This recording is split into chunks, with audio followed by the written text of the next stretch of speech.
Donc, nous avons discuté la stratégie nationale de développement durable sous l'angle d'identifier le potentiel en matière de capital immatériel.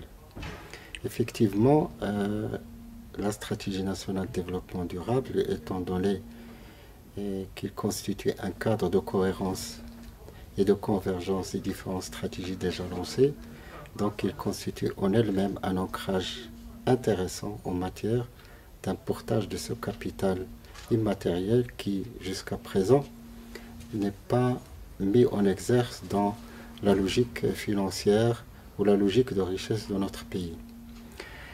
La stratégie nationale de développement durable, il y a trois axes qui ont été identifiés. Le premier axe important, c'est la convergence des politiques. Et cette convergence des politiques, elle constitue la partie institutionnelle au fait, c'est-à-dire comment mettre en place un cadre institutionnel et réglementaire qui permet d'assurer une meilleure convergence des politiques et maximiser la richesse de notre pays.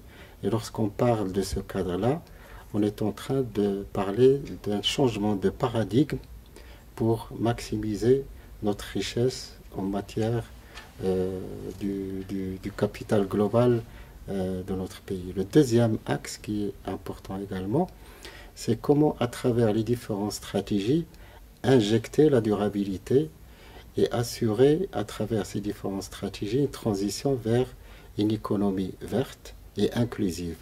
Lorsqu'on parle d'une économie verte et inclusive, ça veut dire une économie qui intègre d'une manière implicite la lutte contre la pauvreté et en même temps il intègre le volet immatériel également qui est recherche et développement qui constitue un facteur clé de succès de cette transition.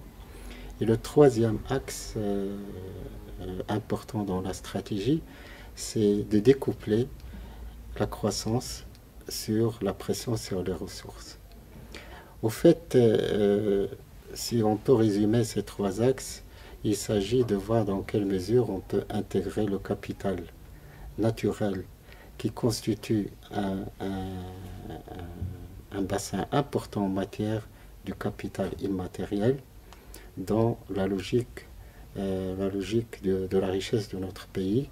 Et là, je vais donner juste un exemple très simple pour montrer combien les écosystèmes participent d'une manière concrète dans ce capital immatériel.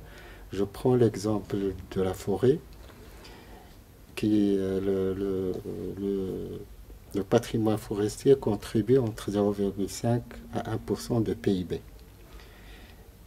Chose qui est incorrecte dans la mesure que la forêt contribue au-delà du bois, qui est visible et qui est comptabilisé. Il participe à la réduction des gaz à effet de serre. Il participe également à la protection des ressources en eau, la stabilisation du sol. Il participe également au bois pour le chauffage des paysans qui vivent à proximité. Il participe à beaucoup de segments dont on ne dispose pas d'une manière matérielle et ils ne sont pas comptabilisés dans ce dispositif.